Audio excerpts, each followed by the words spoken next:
దేవుని పరిశుద్ధ నామానికి స్తోత్రాలు. మరి ఈరోజు కిరంది పుట్టినరోజు. అమ్మాయి సిరిది ఆత్మీయ జన్మదినం. ఇద్దరిది జన్మదినం.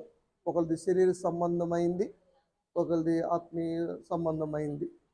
దేవుడు ఇద్దరి కుటుంబాలను ఇద్దరిని దీవించి ఆశీర్వదించునుగాక, దీర్ఘాయుష్మంతులుగా చేయునుగాక. ఇలాంటి శుభదినాలు వారి జీవితంలో అనేకంగా చేసుకునేలాగా సహాయం చేయనుగాక. కిరణ్ ఇద్దరు కుమారులు అక్షయ ఆశ్రయిని దేవుడు దీవించునుగాక. అదేవిధంగా మరి అమెరికాలో ఉన్నటువంటి అమ్మాయి అనుషాకి త్వరగా జాబ్ వచ్చేలాగా దేవుడు కృప చూపునుగాక. మరి అమ్మాయి సిరిని బట్టి వందనాలు. సిరికి కూడా దేవుడు దీర్ఘాయుష్ ఇచ్చునుగాక. సిరికి ప్రేమించిన కుమార్తె శ్రేష్ఠాన్ని కూడా దేవుడు దీవించునుగాక. మరి పెద్దబాబు గారిని శ్యామలాన్ని కూడా దేవుడు దీవించునుగాక. మనం జన్మదినాల గురించి నేర్చుకుంటా ఉన్నాం, ఆత్మీయ జన్మదినాల గురించి నేర్చుకున్నాం. మరి వారంలో ఎక్కువగా వచ్చినాయి కాబట్టి ఆ విషయం నేను చెప్పట్లేదు, కానీ కొంచెం సపరేట్గా చెబుతా ఉన్నాను. మరి అమ్మాయి కూడా మంజుల ప్రార్థన చేసింది వాళ్ళ కుటుంబం కోసం. Very good. అందరం ప్రార్థన చేద్దాం, వాక్యం నేర్చుకుందాం. యోహాను పత్రిక 5వ అధ్యాయము 4వ వచనం. దేవుని మూలముగా పుట్టిన వారందరూ లోకమును జయించుదురు. దేవునికి స్తోత్రం. దేవుని మూలంగా పుట్టుట అంటే ఏమిటి? అదే అదే నీటి ద్వారా, నీటి మూలంగా, ఆత్మ మూలంగా జన్మించటం. అదే యేసు ప్రభువు చెప్పారు కదా యోహాను సువార్త 3:5లో, నీటి మూలముగాను ఆత్మ మూలంగాను జన్మించటం. దేవుని మూలంగా జన్మించటం అంటే బాప్తీసం తీసుకోవటం. శారీరకంగా జన్మించేది కూడా మరి దేవుడు తల్లి ద్వారా గర్భం ద్వారానే దేవుడు కలుగు చేస్తాడు. అయితే ఆత్మీయంగా జన్మించటం అన్నది చాలా గొప్పది. వీరు మాత్రమే లోకాన్ని జయించగలుగుతారు. దేవుని మూలంగా పుట్టిన వాళ్ళు ఏం చేశారు? లోకాన్ని జయించారు. దేవుని స్తోత్రం. లోకాన్ని జయించటం అంటే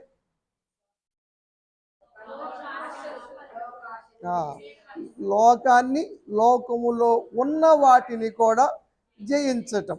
దేవునికి స్తోత్రం. కాబట్టి దేవుని మూలంగా పుట్టిన వారు అన్ని జయించిన వారి కింద లెక్క కదా. అందుకని దేవుని మూలంగా జన్మించటం అన్నది చాలా గొప్ప విషయమని దేవుని యొక్క వాక్యంలో మనం చూస్తూ ఉన్నాం. 2వ అధ్యాయము 16వ వచనం. యోహాను, లోకములో ఉన్నదంతా ఎవరు జయించారు?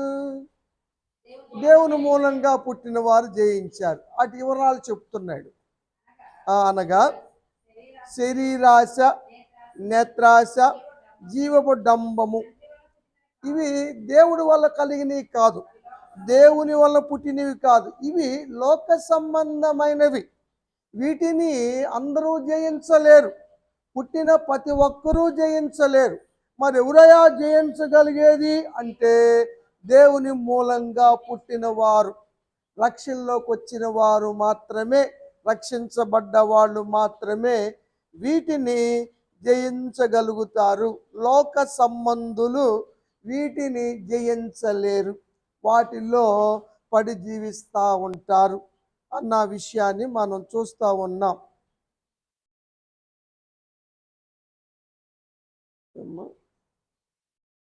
శరీరాశలు జయించలేకపోతే వారు దేవుని యొక్క ఉగ్రతకు లోనవుతారు అని వాక్యము తెలియచేస్తూ ఉంది.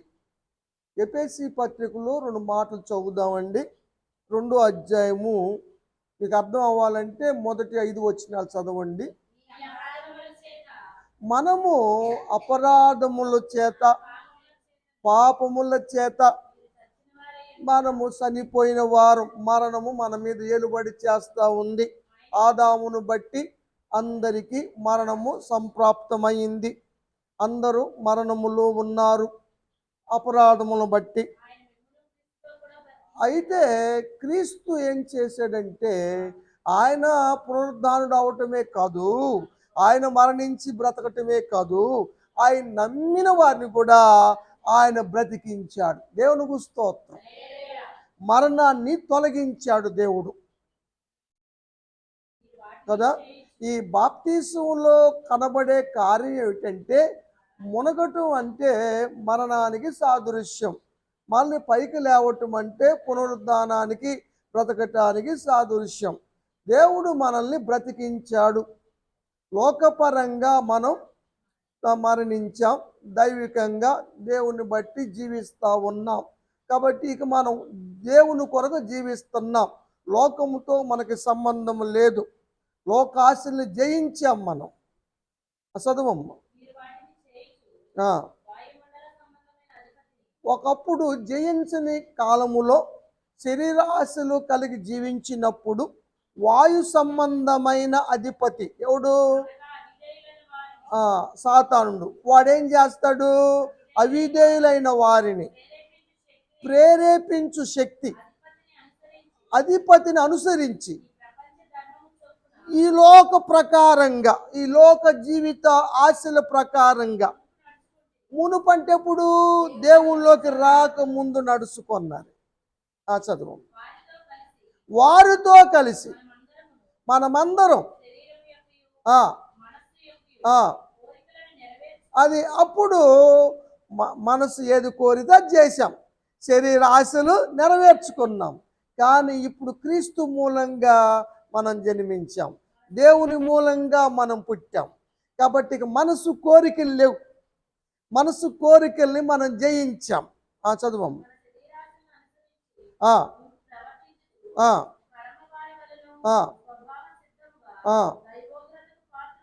అది అలా జీవిస్తే దేవుని యొక్క ఉగ్రతకు పాత్రులమవుతాం. కానీ ఉగ్రత నుంచి మనం తప్పించబడ్డాం దేవుని మూలంగా పుట్టడం వల్ల. నిజంగా గొప్ప విషయం. కిరణు నిజంగా దేవుని మూలంగా జన్మించాడు. అమ్మాయి కూడా సిరి అని పేరు పెట్టాం మనం. ఇద్దరిది ఒకరోజే చేసుకోవాలని మన సంఘంలో అనుకుంటాం అన్నమాయితీ. సరిత కూడా ఆ విధంగానే వారి కిషోర్ గారి పుట్టినరోజు మరి అమ్మాయి బ్లెస్సీకి శ్యామకి ఇద్దరికి బాప్తీసాలు ఇప్పించింది ఆత్మీయంగా జన్మించటానికి. అదేవిధంగా అప్పుడు వీళ్ళు కూడా ఆ విధంగా చేశారు. నిజంగా శరీరాశలు జయించటం అన్నది బాప్తిసము ద్వారానే జరుగుతుంది, లేకపోతే మనం వాటిని జయించలేం. దేవుని యొక్క ఉగ్రతకు గురి అవుతాం. రోమాపత్రికలో కూడా కొన్ని మాటలు మనం చూస్తాం. 8వ అధ్యాయము 5 నుంచి 8 వచనాలు చదువుదాం. మనసు శరీరానుసారులు ఎవరు? ఇంకా రక్షణలోకి రాని వాళ్ళు, దేవుని మూలంగా పుట్టని వారు, వారు శరీరానుసారులు. వాళ్ళ మనసు ఎప్పుడు దేని మీద ఉంటుంది? శరీరానుసారంగా ఉంటుంది. ఆత్మానుసారులు ఎవరు? దేవుని మూలంగా పుట్టిన వారు. వారి మనసు ఎలా ఉంటుంది? ఆత్మ విషయం మీద ఉంటుంది. తేడాది, వ్యత్యాసం అది. దేవుని నమ్ముకున్న వాళ్ళకి, దేవుని నమ్ముకున్న వాళ్ళకి ఉన్న వ్యత్యాసం. వీరంచేపు లోకములోనే, లోక తలంపుల్లోనే తలములుకలవుతూ ఉంటారు. మనం ఆత్మ సంబంధమైన విషయాల్లో మనం ఉంటాం అని ఈ రోమీలతో చెప్తున్నాడు పౌలు. చదువు. అయితే శరీరానుసారమైన జీవితం, ఆ మనసు మరణానికి దారితీస్తుంది. కానీ ఆత్మానుసారమైన మనసు జీవాన్ని కలిగిస్తుంది, సమాధానాన్ని కలిగిస్తుంది. దేవుని స్తోత్రం. నిత్య జీవాన్ని ఇస్తుంది. క్రీస్తు మూలంగా జన్మించటం, బాప్తిసం తీసుకున్న వారికి నిత్య జీవం ఉంది, తీసుకోని వాళ్ళకి నిత్య నరకం ఉంది. వ్యత్యాసం అది. అది మరణానికి దారి తీస్తుంది, ఇది జీవానికి దారి తీస్తుంది. అది దేవునికి చాలా విరోధమైంది. శరీర కోరికలు, శరీరానుసారమైన ఆలోచనలు దేవునికి విరోధంగా ఉంటవి. అవి దేవునికి లోపడవు, దేవుని యొక్క ఆజ్ఞలకు లోపడవు, తన ఇష్టానుసారంగా జీవిస్తారు. శరీరానుసారులు, ఎందుకంటే వారు జయించలేకపోతున్నారు. వాళ్ళు దేవుణ్ణి ఎప్పటికీ సంతోషపరచలేరు. శరీరానుసారులు ఉన్నారే, వారు శరీర సంబంధులుగానే ఉంటారు కానీ దేవుని సంతోషపరచలేరు. దేవుడు ఎప్పుడు సంతోషపడతాడు? ఒక పాపి రక్షణలోకి వస్తే దేవుడు సంతోషపడతాడు. అది శరీరానుసారులు చేయలేరు, వారు జయించలేరు. కాబట్టి ఆత్మానుసారులు జయించారు కాబట్టి దేవుని సంతోషపరిచారు. పరలోకం సంతోషిస్తుంది కదా. ఆత్మీయంగా జన్మించినప్పుడు పరలోకములో సంతోషం కలుగుతుంది. దేవదూతలు ఆనందించి సంతోషిస్తారని యేసు ప్రభువు చెప్పారు కదా. లోక భక్తుడు రాశాడు, మీ అందరికీ తెలుసు ఆ విషయాలు ఏమా. కాబట్టి శరీర కోరికలు అదుపులో పెట్టుకోవాలి, లేకపోతే క్షయమైపోయే పరిస్థితి వస్తుంది. 8 దాకా అయిపోయిందిరా. గలతీ పత్రిక 6వ అధ్యాయము 8వ వచనం.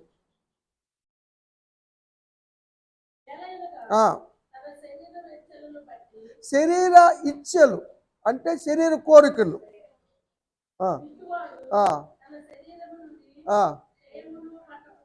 క్షయమైన పంట వాడికి ఆత్మ సంబంధి విత్తనం నిత్య జీవం అనే పంట వస్తుంది. శరీరానుసారుల యొక్క విధానానికి ఆత్మానుసారులైన విధానానికి ఎంత వ్యత్యాసం ఉందో ఈ మాటలు మనకు తెలుస్తూ ఉన్నాయి. వారు ఎంతకాలం బ్రతికినా ఎంతకాలం జీవించినా వారు క్షయమైపోతారు శరీరానుసారులు, కానీ ఆత్మానుసారులు నిత్య జీవానికి వెళ్తారు. ఆ విషయాలే వాక్యం తెలియచేస్తూ ఉంది. అందుకని దేవుని మూలంగా పుట్టడం అన్నది చాలా మంచి విషయమని దేవుని యొక్క వాక్యంలో మనం చూస్తూ ఉన్నాం. కాబట్టి శరీర ఆశలను జయించాలి. రెండవది ఏమిటంటే నేత్రాశ. నేత్రాశ అంటే ఏంటి? మనిషి తాను చూస్తున్న వాటిని బట్టి కలిగే కోరిక నేత్రాశ. మనం కళ్ళతో చూస్తాం, ఆశిస్తాం. ఆ నేత్రాశ అవమ్మ సాతాను చెప్పిన మాట విని ఆ మంచి చెడులు తెలియచేసు వృక్ష ఫలాన్ని చూడంగానే అది రమ్యమైనదిగాను కోరదగినదిగాను ఎట్టుంది, మంచిదిగాను కనులకు అందమైనదిగాను వివేకమిచ్చి రమ్యమైనదిగాను అని చూచుటకు అందంగా అనిపించి తీసుకొని తినేసింది, భర్తకి ఇచ్చింది. ఇద్దరు మరణాన్ని తెచ్చుకున్నారు, శాపాన్ని తెచ్చుకున్నారు కదా, కలిగిన వాటిని పోగొట్టుకున్నారు. నేత్రాశను జయించలేకపోయారు. సృష్టిలో మొట్టమొదటి జంట ఆది మానవులు. నరులు అంటే ఆడ మగ అని అర్థం. పురుషుడు స్త్రీలు ఇద్దరిని కలిపి నరులు అంటారు. మొన్న మధ్య ఒక ఆయన ప్రశ్నించాడు, అందుకని చెబుతున్నాను మీకు. దేవుడు నరులను తన స్వరూపమందు కలుగు చేశాడంటే మగ ఆయన్నే అంటాడు ఆయన. కాదయ్యా, నరులు అంటే ఇద్దరు.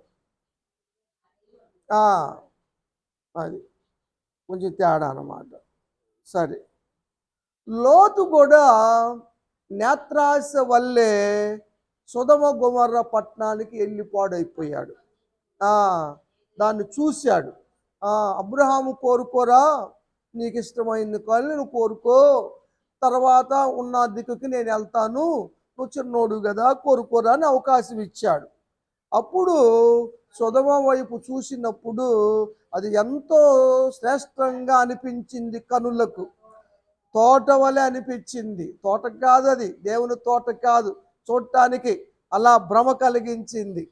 భ్రమపరిచే ఆత్మ కనులకు గుడ్డితనాన్ని కలుగు చేస్తుంది. ఆ ఆశతో వెళ్ళి లోతు పాడైపోయాడు. ఆకాను చూసి ఆశించాడు, నేత్రాశలో పడిపోయాడు. అది దేవునిది, దేవునిది దొంగిలించకూడదు. దేవుడు నిజంగా కిరణ్ కానీ అమ్మాయి సిరి కానీ వాళ్ళు వారి సమస్యలు వాళ్ళకు ఉన్నాయి, వారి పనులు వారికి ఉన్నాయి. ఎందుకంటే మరి అబ్బాయి ఆడ అపార్ట్మెంట్ కొన్నాడు. మరి హైదరాబాద్లో ఫ్యామిలీ ఉండటం అంటే చాలా ఖర్చుతో కూడుకుంది. మరి సిరి ఉండే కాడ మరి అద్దె కూడా కట్టాలి. అద్దె కాంతి కుంతుండదు, హైదరాబాద్లో చాలా ఎక్కువగా ఉంది.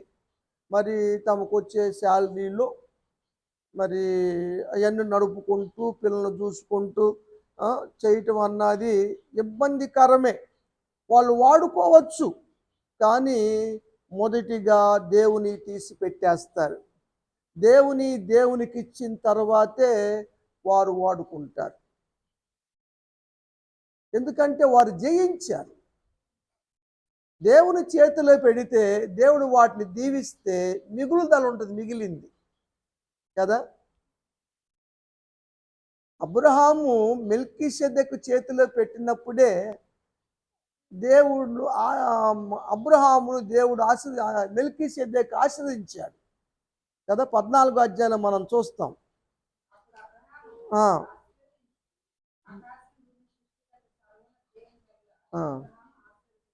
బడును అని మెల్కీసెదెకు దీవించాడు. ఎందుకంటే అతను దేవునికి ఇవ్వవలసింది ఇచ్చాడు, అందుకని దీవించబడ్డాడు. మొట్టమొదటిగా మనం పరిశుద్ధ గ్రంథంలో చూస్తాం, అబ్రహాము గారు ఇచ్చారు. ఇంకా అప్పుడు ధర్మశాస్త్రం రాలేదు, నిబంధన రాలేదు, కట్టడి చేయబడలేదు. అయినా కూడా దేవుని ఇచ్చాడు. ఆకాను జయించలేక శాపము తెచ్చిపెట్టుకున్నాడు, కుటుంబానికి నాశనం తెచ్చేసుకున్నాడు. ఆకాను దేవునిది ఆశించి దాచుకొని నాశనాన్ని తెచ్చుకున్నాడు, దేవుని కోపానికి గురయ్యాడు. మనం చూస్తూ ఉన్నాం. కాబట్టి సంసోను అభిషక్తుడు, సింహబలుడు, పరిశుద్ధాత్మ నింపుదల కలిగిన వాడు, సింహమును సైతం ఒంటి చేతులతో మేకపిల్లని చీల్చినట్టు చీల్చగలిగినటువంటి శక్తిశాలి. నేత్రాశలో జయించలేక పాపంలో పడిపోయి నేత్రాలు కోల్పోయి దాగోను దేవత గుడిలో అర్ధాంతరంగా మరణించాడు. నేత్రాశను జయించలేకపోతున్నారు. కాబట్టి నేత్రాశను జయించాల. ఎవరు జయిస్తారు? దేవుని మూలంగా జన్మించిన వారు, నీటి మూలముగాను ఆత్మ మూలంగాను జన్మించిన వారు వీటిని జయిస్తారు. జీవపు డంబము మూడవది. జీవపు డంబము అంటే అతిశయము, గర్వము, అహంకారము కదా. సామెతల గ్రంథములో అహంకారము అవమానాన్ని తెస్తుంది అంటాడు. 11వ అధ్యాయము 2వ వచనం. ఆ అహంకారం ఎంబటి ఏముంటుందంటే అవమానం ఉంటుంది. 16వ అధ్యాయంలో కూడా 18వ వచనంలో ఒక మాట చూస్తాం. గర్వము నాశనాన్ని తెస్తుంది, అహంకారము పడిపోచేస్తుంది. కాబట్టి మనం పడిపోకూడదు, అహంకారించకూడదు. ఉజియా గర్వించి దేవుడు తను ఆశ్రయించాడని తను ఆశ్రయించినంత కాలము ఉజియాని వర్ధల చేస్తే అతడు స్థిరపడిన తర్వాత గర్వించటం వల్ల అతడు వ్యాధిగ్రస్తుడయ్యాడు. కుష్ఠరోగి అయి మరణం వరకు కుష్ఠరోగముతోనే ఉండి మరి చనిపోయినట్లుగా వాక్యము తెలియచేస్తూ ఉంది. నెబుకద్నెజరు రాజుకు దేవుడు మహద్దశ ఇచ్చినా కూడా గర్వించి గడ్డి మేసినట్లుగా మనం చూస్తాం కదా. కాబట్టి ప్రియమైన దేవుని బిడ్డలారా,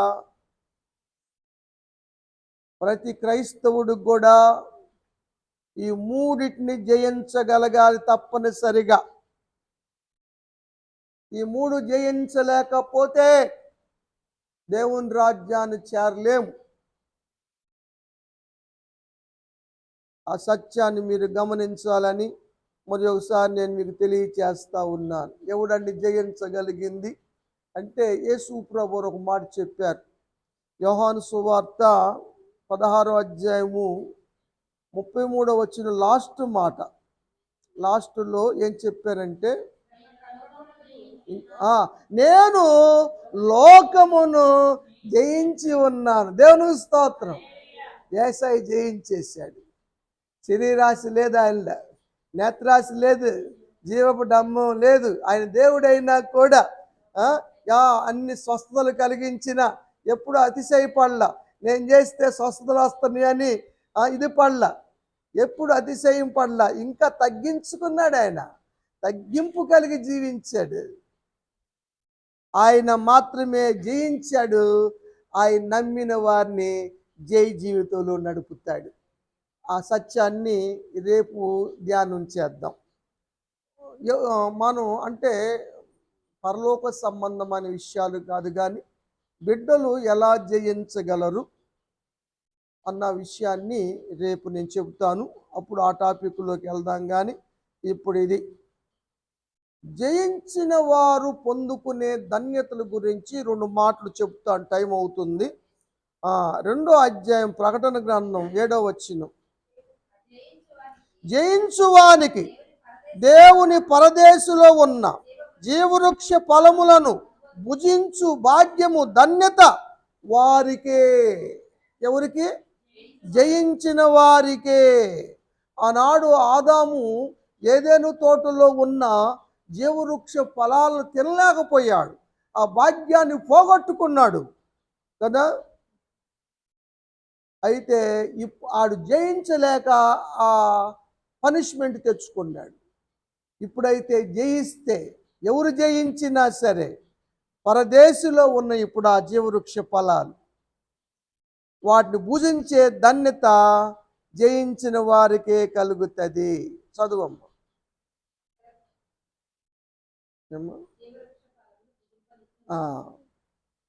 సరే, 20వ అధ్యాయము 6వ వచనం చదువుదాం.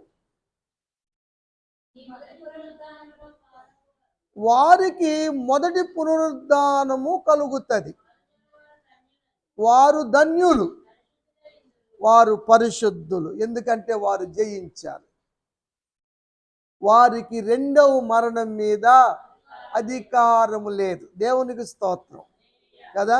రెండవ మరణం అంటే అగ్నిగుండం. వారికి అగ్నిగుండం లేదు. జయించిన వారు అగ్నిగుండానికి పోరు. జయించని వారు అగ్నిగుండానికి పోతారు. వేటిని జయించిన వాళ్ళు? శరీరాశ, నేత్రాశ, జీవపు డమ్మాన్ని జయించలేని వారు, లోకాన్ని జయించలేని వారు. ఆ విషయాలు మనం చూస్తూ ఉన్నాం కదా. 14 వచ్చింది అన్నాడు ఈ మాట. 20వ అధ్యాయం. అగ్నిగుండంలో పడవేయబడతారు ఓడిపోయిన వారు, జయించని వారు. అదే రెండవ మరణము అని చెప్పబడతా ఉంది. ఆత్మకు మరణం లేదు కదా, కాబట్టి అగ్నిగుండములో పడవేయబడతారు. కాబట్టి శరీరాశలు, నేత్రాశలు, జీవపు డంబమును మనం జయించేవారుగా ఉండాలి. వారికి దేవునితో కలిసి 1000 సంవత్సరాలు పరిపాలన చేసే ధన్యత భాగ్యం ఉంది. అక్కడే చెబుతాడు కదా. 20లో సగం చదవాలి అమ్మాయి. 20వ అధ్యాయం 6వ వచనంలో కొంత చదివారు.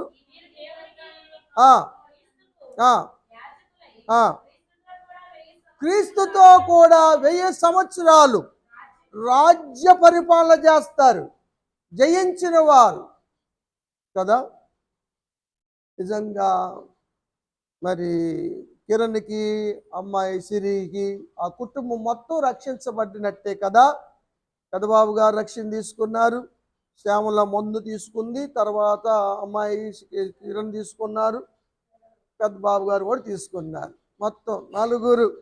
వీళ్ళకి దేవుడు జీవవృక్ష ఫలాలు భుజించే ధన్యత భాగ్యమును దయచేయును గాక.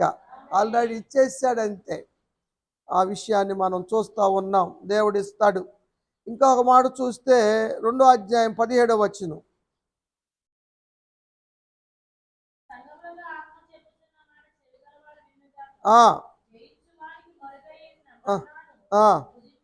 అది మన్నా భుజించారు ఒకనాడు ఇజ్రాయేలీలు, కానీ వాళ్ళు మధ్యలో రాలిపోయారు. జయించలేక రాలిపోయారు. జయించిన వారికి దేవుడు మరలా మరుగై ఉన్న మన్నాను భుజింపనిస్తాడు. తెల్లరాయి మనం మరి ఎతికెతుకు పాలరాయి తెచ్చుకుంటున్నాం కదా, పేర్లు రాసుకుంటానికి కదా. ఇటువరకు పెద్ద పెద్ద బిల్డింగ్ల మీద పెద్ద పెద్ద అధికారులు, కలెక్టర్స్ గారు మీద, ఐఏఎస్ ఆఫీసుల మీద తెల్లరాయి మీద రాస్తారు వాళ్ళ పేర్లు. అంత ఉన్నతమైన స్థితిని దేవుడు ఇస్తాడు. తెల్లరాతిని ఇస్తాడు, దానిపై చెక్కబడిన కొత్త పేరు. మనం ఏదో బాప్తీసం తీసుకున్నాక ఏదన్నా పేరు మార్చుకుంటే మంచిదని కొంతమంది మార్చుకుంటున్నారు, కొంతమంది మార్చుకోవటం లేదు. పేర్లు బాగానే ఉంటే కంటిన్యూ చేస్తున్నాం, లేదు పేరు మారుద్దాం అనుకుంటే మార్చాం కదా. సిరికి మార్చాం, అమ్మాయి సిరియా అని పెట్టాం పేరు కదా. ఆ పేర్లు మనం భూలోక సంబంధంగా పెట్టుకున్నాం, కానీ దేవుడు ఒక శ్రేష్టమైన పేరు, ఒక బిల్డింగ్ కట్టి ఆ బిల్డింగ్కి తెల్లరాయి పెట్టి దాని మీద ఆ పేరు చెక్కి రేపు జయించి వెళ్తే స్వాగతం పలికి, ఇదిగో అమ్మ నీకు నేను కట్టించిన ఇల్లు, ఇదిగో నీ పేరు ఇంటి మీద రాసిందంటాడు. అది ఎవరికి తెలియదు, ఎవరికి అర్థం కాదు. ఎంత గొప్ప విషయము.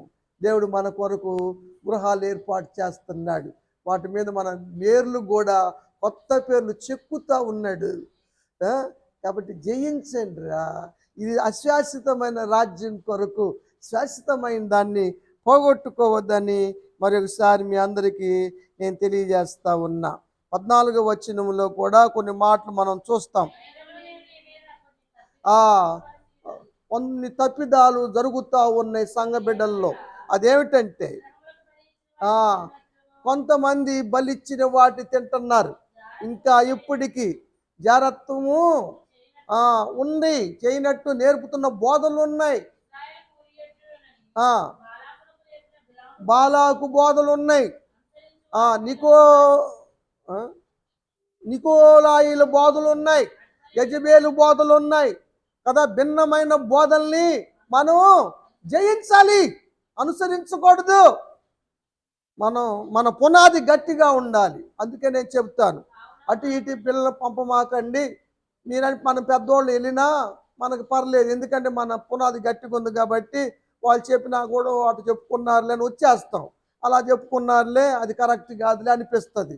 కానీ పిల్లలు కన్ఫ్యూజ్ అవుతారు కదా.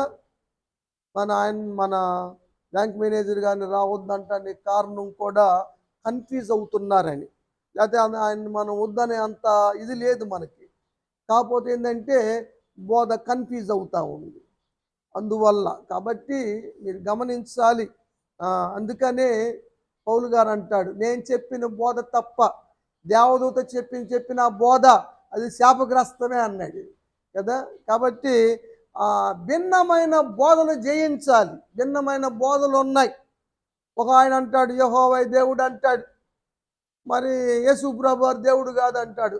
ఎందుకనయ్యా అంటే ఆయన యేసు ప్రభువారు తండ్రికి ప్రార్థన చేశాడు కదా. యేసు ప్రభువారు కేవలం మార్గమే. ఎక్కడికి మార్గం? తండ్రి దగ్గరికి మార్గమే అని వాళ్ళు చెబుతారు. ఇలా రకరకాలు కదా. కొంతమంది ఏమంటారంటే యేసు ప్రభువారే దేవుడు, పరిశుద్ధాత్ముడు కాదు, కాబట్టి చప్పట్లు కొట్టకూడదు, అల్లో చెప్పకూడదు. ఇలాంటి చాలా ఎవరు విమర్శించటం కాదు, కానీ భిన్నమైన బోధలు లోకంలో ఉన్నాయి. కాబట్టి సంఘ బిడ్డలు తొట్టుపడమాకండి.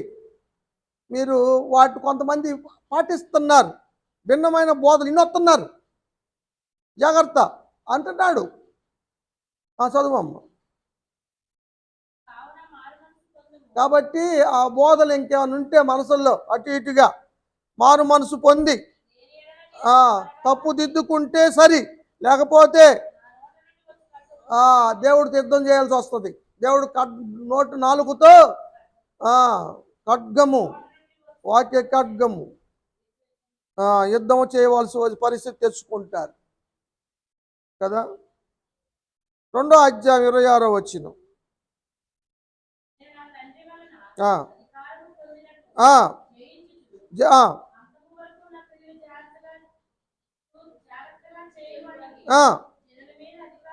అధికారం ఇస్తాడు జయిస్తే.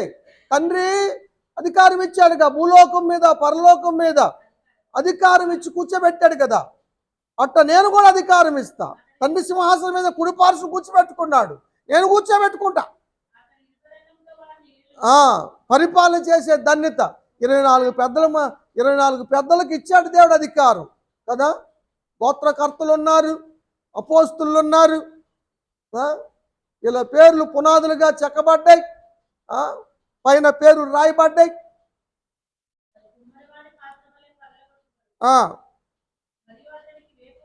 ఏ కూచుక్కనిచ్చేదను. కాబట్టి ఆత్మ చెప్పే మాట వినాలి అని హెచ్చరిక చేసినట్టుగా మనం చూస్తూ ఉన్నాం. 3వ అధ్యాయం 5వ వచనం, జయించువాడు ఇలాగా తెల్లని వస్త్రములు. ఎక్కడ? పరలోకంలో. ఇక్కడ జయించి వెళ్తే అక్కడ ఆయన కొత్త తెల్ల బట్టలు ఎత్తాడు. ఇక్కడ కొంతమంది అసూయ కూడా జయించలేరు, కొత్త తెల్ల బట్టలు వేసి తిరుగుతారు. హృదయంలో లోపల అంత కప్పుగా ఉంది. సున్నం కొట్టిన సమాధికి దీనికి తేడా ఉంది అన్నాడు యేసుప్రభు వారు కదా. ఇక్కడ కాదు మనం తెల్లబట్టలు వేసుకునేది. పరలోకంలో గొప్ప సమూహం తెల్లబట్టలు ధరించుకొని ఉన్నారు. వాళ్ళు తెల్లబట్టలు ఇస్తాడు ఆయన. ఆయన ఇచ్చేయి, మనం కుట్టించుకునేవి కాదు. అందరూ కుట్టించుకోరు. ఇక తెల్లబట్టలు వేసుకున్న వాళ్ళందరూ పరలోకం వెళ్ళాలంటే అందరూ కుట్టించుకోవట్లేదు తెల్లబట్టలు. నాయకులు అందరూ వేస్తున్నారు, లాయర్లు అందరూ వేస్తున్నారు, తమ్మిని బిమ్మిని చేస్తున్నారు. వీళ్ళ పరలోకం తీసుకొని పెడతారు. ఏందో ఆలోచనలు, భిన్నమైన బోధలు, రకరకాల వేషాలు, వేషధారణలు, జయింపు లేదు, లోపల అసూయలు పోవటం లేదు, గుణం మారట్లేదు. ఎందుకు ఇవన్నీ పై వేషధారణ? ఎందుకు? దేవుడు హృదయాన్ని చూస్తాడా, పై బట్టలు చూస్తాడా? ఏమన్నా సంగతి తెలుసు కూడా ఇంకేందో అపోహల్లో ఉంటారు. 12వ వచనం చదవమ్మ, టైం అయింది, ముగిస్తా. దేవుని ఆలయములో ఒక స్తంభంగా చేస్తాం, ఒక పిల్లర్ కదా. దేవునికి స్తోత్రం. కాబట్టి జయించండి రా. ఇప్పుడు ఇవన్నీ కూడా జయించిన వారికి. ఎవరు జయించారు? దేవుడు జయించాడు. దేవుని మూలంగా పుట్టిన వారందరూ జయించారు. కాబట్టి నీ కలిగిన దాన్ని గట్టిగా పట్టుకో అన్నాడు దేవుడు. ఏమో చదువు, ఇంకా ఉండేవాళ్ళు. నేను త్వరగా వచ్చున్నాను. నీ కిరీటిని అపహరించుకోకుండా నీ కలిగిన దాన్ని గట్టిగా పట్టుకో, స్తంభంగా చేస్తాను అని దేవుడు చెప్తాను. కాబట్టి ఏ సమయంలోనైనా సరే మనం శరీరాశకి కానీ నేత్రాశకి కానీ జీవడమ్మానికి లోను కాకోకుండా వాటి మనం జయించాలి. జయించిన వానికి కలిగే ప్రతి ఒక్క ఆశీర్వాదం ఈరోజు పుట్టినరోజు జరుపుకున్న ఆ కుటుంబానికి వచ్చిన మన వాక్యం విని ఉన్నటువంటి మన కుటుంబాలన్నిటికీ రక్షణ పొందిన బిడ్డలందరికీ కూడా దేవుడు దయచేయును గాక. ఆమేన్.